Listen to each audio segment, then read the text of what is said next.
All right, so I'm gonna make a video on bee swarm boxes or traps. There's a bunch of names for them. I'll put a link in the description on where you could get these plans. I did not make these plans, but I've used them for a couple years now, or quite a few years, and they work really well. So I just want to go and discuss kind of what I do, how long they've lasted, just give some basics on it. It's getting springtime, and this is a great way to get bees if you want to start beekeeping, or if you want to expand your current hives. It's a great way to get some. I don't know how many hives I've caught at this point, but a significant amount, some intentionally and some not so intentionally. This white box, I had just stored behind my shop on a table back there, and was doing some work back there and noticed bees coming in and out. And sure enough, a swarm had made a home inside of it. So I transferred those to a standard hive and some more free bees. I think maybe a caution, I thought about this morning, and depending on where you're from, you know, swarms may be more aggressive than others. Not when they're actually swarming, but the bee genetics. Where I live, we don't have any issues for the most part. I mean, you may get a hot hive every now and then, but I could see where maybe in Arizona or other places, South Texas, where they have some more aggressive bees down there, maybe potentially you may want to be a little more careful, but that's just bees in general, right? But down there's definitely some hot hives. So let's discuss just a general idea behind these, how they work, and my experience with them. So this box here, this white box, I made probably 5 years ago. Just coated it with paint at that time. I've not done anything to it, and it's caught, like I said, I don't know how many at this point. At least 3 or 4 swarms by itself, not including the other hives. They do catch more. I'll discuss this a little more, but once they catch one, the pheromone and stuff's inside of those boxes, and they seem to catch more, and it's quite a bit easier. But first, let's talk about the design. Where I screwed up on this white one, and then these new ones I just built. This, like I said, this is springtime. You want to get these built now if you're going to build them, or buy them, whatever you're going to do. There's also other designs. There's a lot of designs out there. I'll talk maybe briefly on some of those. Like I said, you build these once and they last a long time. Some are temporary or throwaway, and so you just have to make your own decision. If you're only doing this once, maybe you just do a temporary one. But I like the permanent, and it gives a project, woodworking project. So, all right, let's discuss so the plans call, this one's a little dirty. I'll clean it out before I use it. And when I say clean it out, just brush it out. I don't do anything else to them. The one thing the plans call for is these two end boards in the bottom, I believe, are 1932. When I built these originally, like I said, probably 5 years ago, I didn't have 1932. I forgot what I had, maybe 3/8. I'm not sure what that is, but anyway, so I went off, I did all the dimensions and did just like the plan said, not taking into account the thickness here. Wouldn't be quite thick enough on this rail, so I ended up having to go back. You really can't see, but I added another ledge on there because the frames it wasn't quite, sorry, I'm trying to get the frame here. You could see it moved enough that without this extra piece in here, it dropped down. That is not a problem with the plans. That was just a problem with me trying to save money and use the boards I had and not accounting for that mismeasurement there. So anyways, I just built quite a few more last few days. And so the plans, let's take this lid off here. This one I already put some frames in so you can see they don't move nearly as much in the correctly designed one. So this is a new one. And again, it's basically you just cut out, this is 1/4 inch here and you sanded. You cut those out, you cut the ends in the bottom. This, I use a dado blade on the table saw to cut those. Then I use a router to cut the hole in the front. You could change the design. You could put a round hole in front to use a disc reducer. But like I said, this seems to work. So the plans, probably the most negative on this is when you're building them, you know, you're gonna, if you only want one, you're gonna probably buy a lot of material just to get one, versus I went ahead and built quite a few. I think I got seven built, and like I said, I need to paint these. But so to use them, very easy. Like I said, you want to paint the outside, do not paint the inside. All you're going to need is lemongrass oil, just a Ziploc baggie and a paper towel.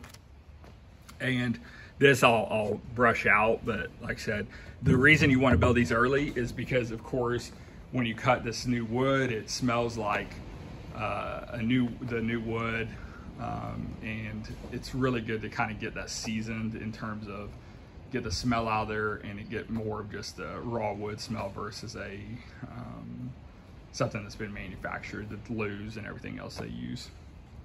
Not the end of the world if you do it the day before you put it out. It's fine. Just, again, don't overthink this. But if you have, like I said, that's why I built these now. Springtime, you know, is swarm season, and it'll go, you know, until around here, you know, they'll swarm all through the summer, but a lot of times in the spring when there's a lot of nectar flow, so that's when you see the most swarms. So trying to get these built early. It's March 10th, so if that gives you an idea. So to use this, to set them up, all you do is take this Ziploc bag, open it, and put 2 or 3 drops of this, again, lemongrass oil inside this on the paper towel, and then you zip it back and just leave it a little bit open. You don't need a whole lot. It's very, I've zipped this all the way up before because it's so strong, and just toss that in the bottom. So once you put your lemongrass oil, just toss it in the bottom. It's fine. Then you need to put frames. This design is for 6 frames. You must put 6 frames in it. Don't try to put less. Put 6. And the reason why is because if you put less, they're going to start building comb on the lid. It's a huge headache. If you have old comb like this, that's awesome. That's great. This one's actually too much. I actually don't want this whole thing in there. Wax moths and everything else will get in there. This is probably what I'll put in there. I'll put this in there, and then I'll put 5 empty frames in there. And so 5 empty frames plus that one, the lemongrass oil, and then I'll put the lid on it. And then just, like I said, I had it on a table about 4 feet up in the back behind my shop, caught a swarm. Normally what I find is I'll find a tree. Yeah, I think in the plans that they have, I think they say, like, and this is general, I think a lot of people, there's been some studies done, I believe, maybe by University of Clemson, but I could be wrong in that, about height. And you know, they say 15 feet up is a really good height. I'm not gonna go up 15 feet carrying one of these. It just, I don't know if it, I'm sure it makes a difference, a little bit of difference. It's just not worth climbing up 15 feet up a ladder to me for to put one of these up. So I normally find about, you know, above my head, you know, I could reach, you know, easily 6-7 feet tall. I'll just try to find a limb that's 6 to 7 feet tall. Set the whole box up there. Once you have, again, 6 frames in it, and lid on, I'll just set this whole thing on top of the limb, and then take a ratchet strap and strap it to the tree, and just wait. If there's not a limb, there's been a lot of times I personally limb some of my trees up, so maybe around my house I don't have a limb that I can reach from the ground. I will ratchet strap, make a, you know, a small brace, or use one of those like metal shelf racks that you could, you know, strap that to the tree.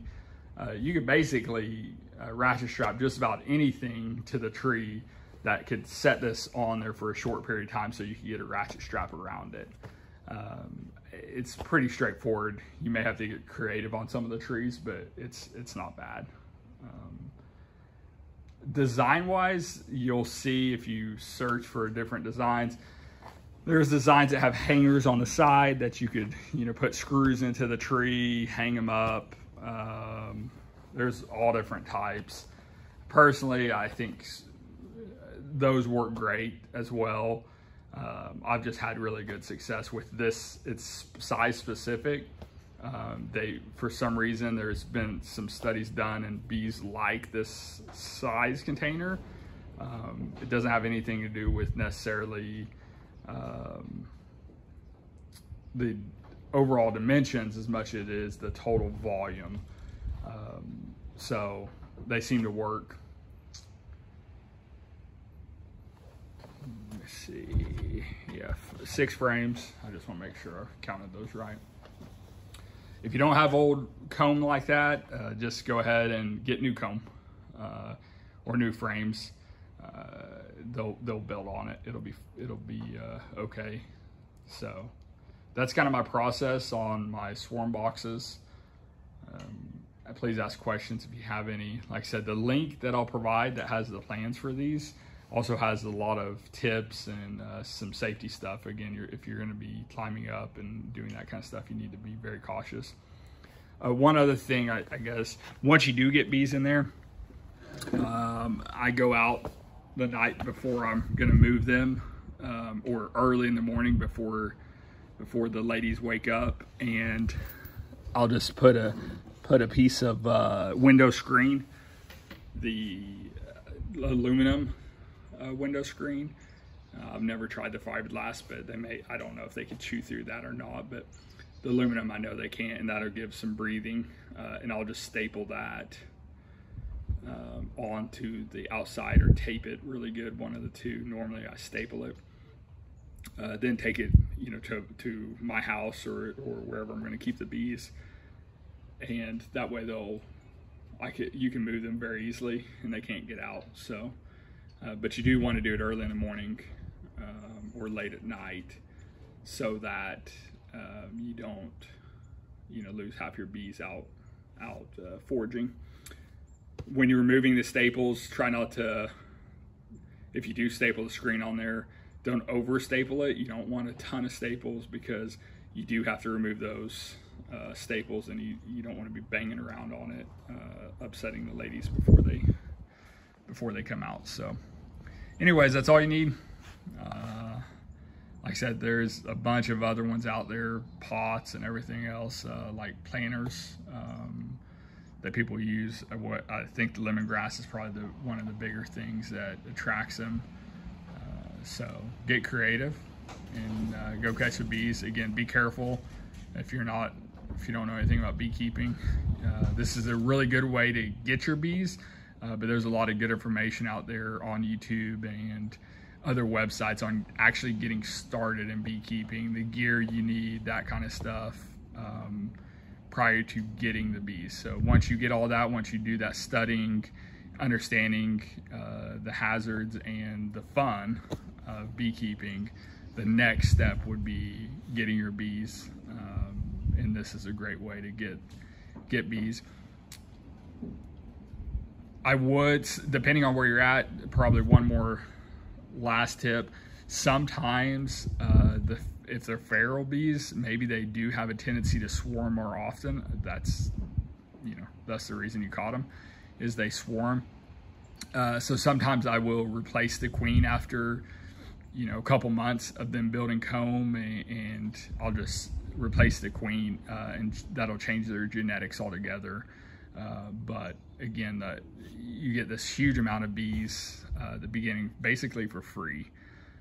Like I said, if you're gonna buy bees, they're pretty expensive, but this one swarm box here, time and materials, it cost me to build, but if you get 3 or 4 hives started out of one box, it's money well spent in my mind. So anyways, if you like the video, please thumbs up and subscribe. I will probably make quite a bit more beekeeping videos this year, along with my tree planting and a lot more videos coming. So if you like it, please also leave a comment. Thanks.